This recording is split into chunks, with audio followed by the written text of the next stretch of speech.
Hey, welcome back to my channel. It is a Dionysus Dose, and today I'm going to be, I forgot to pull up my notes. Today I'm going to be giving you guys a review of My Amazing Boyfriend 2, and I'm just gonna get right into it. So, I've had to film this multiple times because for some reason my footage keeps getting deleted. So if this is very brief, just it happens. So at the beginning, I was very surprised at how quickly we got into the plot of the story. It was just like, bam, plot in your face. She's pregnant immediately. And that was nice. I liked that. And then I didn't take any more notes until episode 11, and I was thinking it was a good balance of crime and mystery and romance and comedy. It's just well balanced in general when it comes to all the aspects I felt like in the plot. And in episode 13, I was very confused about the idea of putting the fetus from, I'm gonna say all the names wrong because I only know a few phrases in Chinese and I'm learning about the language, it's not Chinese. But I was really confused about the idea of putting the baby into Bai Lu's body from Chen Xingxie. I was like, okay. And I was thinking it would be easier if they just made Chen Xingxie a superhuman. I was like, makes more sense to me, and I thought that would be a good thing to add to the plot, but I'm not the writer, so then the baby transfer was successful, but I felt like it kind of ruined the storyline at first, and I was thinking maybe later it would be a little bit better. Then in episode 20, the proposals just seemed slightly random and kind of like out of place. It just didn't seem to really fit at that time, but I do realize that if they put it anywhere else in the drama, it might not have fit still. So I guess you get what you get. And then episode 23, a lot of people were suspecting Yun Zhen of the murders, and I was thinking it would be a really good twist. But then when he just kind of left because of the superhuman organization, it was interesting. It kind of got me hooked on again to the drama. And then episode 24, when the baby died, a lot of people were thinking that they were lying and that they had just stolen the baby, and I was just kind of along for the ride. I didn't really know what was happening, didn't have a lot of opinions or thoughts. I honestly skipped over the whole grieving part, so it was just, I kind of knew what the deal was with that. I don't think I missed anything. And I was also wondering why after surgery they were just fine. Like, they got cut open, but they're fine. They can just walk around. No dietary restrictions, no anything. It was just not realistic in that specific aspect. And then episode 25, it was confirmed that they straight up stole that fetus. And Bai Lu felt bad about it. I was wondering kind of where they were going to go with her feeling guilty about taking the baby, even though it was in her body. And then episode 26, there were some comments saying that the murderer was going to be Ye Meixiao's assistant because he was keeping track of all of those girls, and I wouldn't have thought of that on my own, but I thought that would have been a really smart and good twist, but I felt like we definitely would have had to have more backstory on him in order to do that. And also in all caps, I put here that I hate Chen Jingxi's uncle. In episode 27, we kind of predicted that Yun Zhen was going to break up with Ye Meixiao, and I was just kind of like, this is a typical thing that happens in the dramas. I loved the code that Yun Zhen told Meixiao, though, and I felt like they were telling too many people too many secrets. Like, there was just a lot of secret telling going on, and I was thinking that these secrets would have been better kept. In episode 30, I was like, yay, there are only 8 episodes left.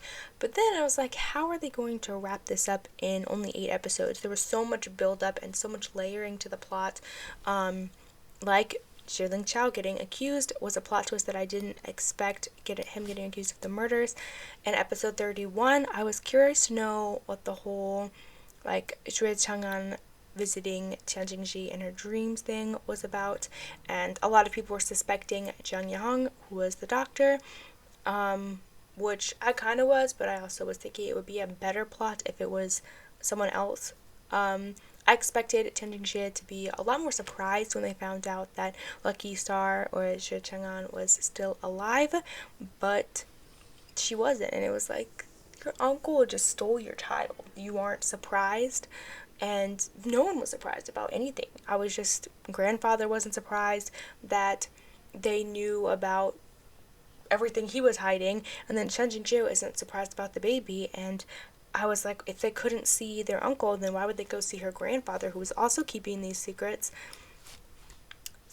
It just didn't really make sense. And then episode 32, it was confirmed that it was the doctor who was who had done the murders, and he had been kind of against them the whole time because of his love for Bailu, I guess. That just was kind of lame to me. He had some god complex when he used Zhi Chao's blood. And I was just confused why he was telling Bailu everything. Like, what was the point of that? And then I was like, what's up with the coins? I think it was an attempt to make him look more evil or something, but he just didn't, and it was just kind of weird. I did really like his backstory, though, and I felt like I could watch a whole drama of just his backstory, even though some people said that they thought it was boring. And of course, Yunjin would have to die. I knew this was coming as soon as Chen Jingxie's uncle left that napkin. And then in episode 35, it's kind of weird. They were kind of dismissing things a little quickly. I was like, let's not forgive too quickly. Let's go back and revisit some of these things that people have done. Stealing your child, you know. These are kind of important things, I think, to note before you forgive people a little quickly.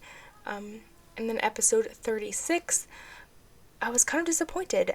And it felt slightly sudden that Zhang Yihang took himself out, and then it was a slightly strange transition to the future where our questions weren't fully answered, and I felt like some of the crime aspects just weren't answered, and I didn't even know who Hong Shiguang was, and then I just felt like there was so much build-up and layering all of these 37 episodes, and then on episode 38, well, the last few episodes, then it was just all of a sudden, like, Zhang Yang took himself out, and instead of there being, I wanted there to be like a huge end fight scene or something, but it just was disappointing after 30 plus episodes of this drama to only get a few episodes of kind of nothing. It just abruptly ended. It was 38 episodes and then nothing, and I was confused about Hong Shiguang. Like I said, it took me a long time to watch the last few episodes, so I definitely think I missed some, and I mean, I like that they casually threw Yunjin back in, but instead of making a bigger deal about it. But also, she got married in jeans. Like, it was a happy ending, but there were some things that I felt like got left out, and things that I think maybe I just didn't fully understand. But I feel like certain parts kind of got lost after a certain amount of time in the plot, and that was fine, honestly. So yeah, those were my thoughts on My Amazing Boyfriend 2. Let me know in the comments what your thoughts were.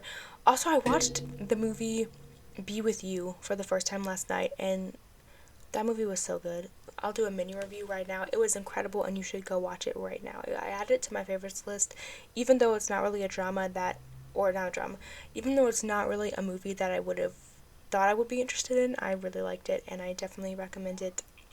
I would give it a 9 out of 10 on the recommendation scale, and My Amazing Boyfriend I would give like a 6 or a 6.5 on the recommendation scale, and just as a drama on the whole. So yeah, let me know in the comments what your thoughts were of Be With You if you've seen it, and My Amazing Boyfriend 2, and I will give you another review very soon. I'm thinking it might be Watcher next because I just started that drama a couple of days ago. So yeah, I will see you guys next time. Thank you so much for watching. Dionysus out.